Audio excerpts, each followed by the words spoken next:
Good evening, welcome to The Play. Today we'll take a look ahead at possible issues at State Fair Arena regarding high school basketball. We'll have a report from the Big XII Basketball Tournament in Kansas City, and we'll take a look ahead at that 7-day forecast.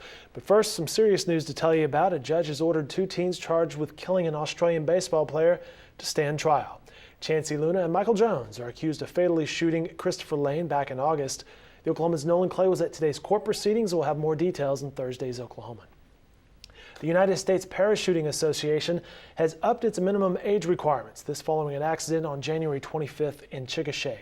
You may remember 16-year-old Mackenzie Wethington fell 3,500 feet while attempting her first skydive. The Texas teen and her father had traveled to Chickasha because at the time, minors could skydive with parental consent.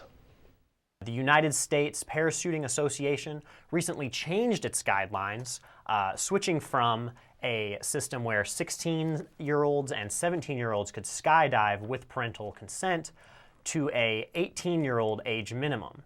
This affects a number of skydiving operations in Oklahoma, one of the very few states where minors could skydive with parental consent. We talked with several different skydiving owners about their reactions, those companies that are affiliated with the United States Parachuting Association and those who are not.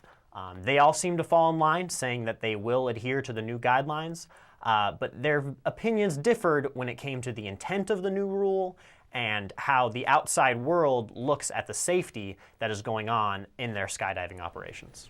And more from Kyle Fredrickson in tomorrow's Oklahoman. During Saturday's Class A and B State Basketball Championship games at Jim Norick State Fair Arena, water dripped from the roof onto the arena floor, and there were several power outages during the games.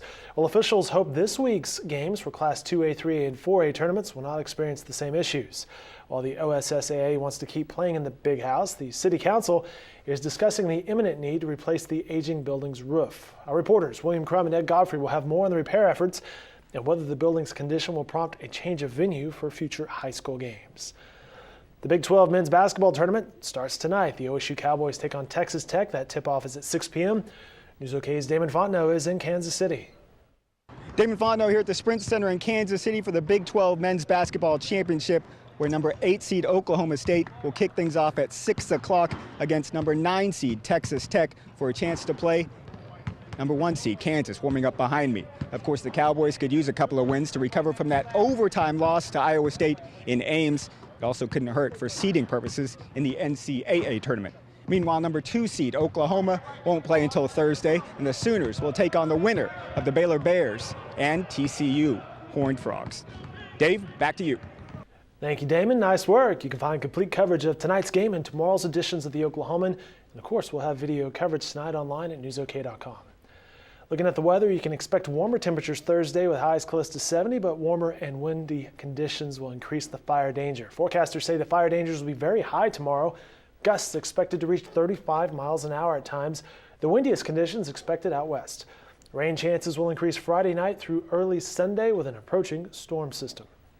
Still very seasonal temperatures there on that 7-day forecast. Again, coverage from the Big 12 tournament expected tonight on newsok.com. These stories and more in upcoming editions of the Oklahoman. Have a great night, everybody.